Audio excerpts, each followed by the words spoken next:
രാധ 10 മിനിറ്റിനുള്ളിൽ 5 കുപ്പി അച്ചാർ നിറയ്ക്കാൻ കഴിയും. 10 മിനിറ്റിൽ റാമിന് 4 കുപ്പി അച്ചാർ നിറയ്ക്കാൻ കഴിയും. എങ്കിൽ 9 മണിക്കൂറിനുള്ളിൽ 2 പേരും കൂടി എത്ര കുപ്പികൾ നിറയ്ക്കും? നമ്മൾ ആദ്യം തന്നെ രാധൻ്റെ കേസ് നോക്കാം. രാധ ഇവിടെ 10 മിനിറ്റിൽ 5 കുപ്പി അച്ചാറാണ് നിറയ്ക്കുക. അപ്പോൾ നമ്മളോട് ക്വസ്റ്റ്യനിൽ തന്നിരിക്കുന്നത് 9 മണിക്കൂറാണ്. ഇപ്പം നമ്മൾ 1 മണിക്കൂറിൽ ഇവർ എത്ര നിറയ്ക്കുന്നുള്ളതാണ് ആദ്യം കാണാൻ പോകുന്നത്. 1 മണിക്കൂറിൽ ഇപ്പോൾ 10 മിനിറ്റിൽ തന്നാൽ 1 മണിക്കൂറിലേക്കാണ്. 1 മണിക്കൂർ പറഞ്ഞാൽ 60 മിനിറ്റാണ്. അപ്പോൾ 10 ഗുണിക്കണം 6 ചെയ്ത് കഴിഞ്ഞാൽ 60 മിനിറ്റാണല്ലോ 1 മണിക്കൂർ. ഫിസിക്കൽ ടു 60 മിനിറ്റിൽ നമുക്ക് 6 ഇൻറ്റു 5 ചെയ്ത് കഴിഞ്ഞാൽ 30 കുപ്പികളെന്ന് കിട്ടും.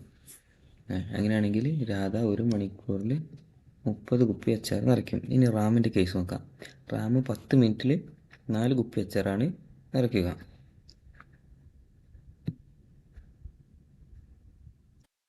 ഇങ്ങനെയാണെങ്കിൽ റാം 60 മിനിറ്റ് 10 ഇൻറ്റു 6 60 മിനിറ്റ്. 60 മിനിറ്റിൽ എത്ര നിറയ്ക്കും? ഇവിടെ 4 ഇൻറ്റു 6 24 കുപ്പികൾ നിറയ്ക്കും. അപ്പോൾ 1 മണിക്കൂറിൽ 24 കുപ്പികളിൽ നിന്ന് നമുക്ക് കിട്ടി. ഇനി ഒരു 9 മണിക്കൂറിൽ എത്ര നിറയ്ക്കും എന്നാണ് ചോദിച്ചത്. ഇപ്പോൾ 9 മണിക്കൂറിൽ Radha 30 into 9 270, 24 into 9 216, Ram total 486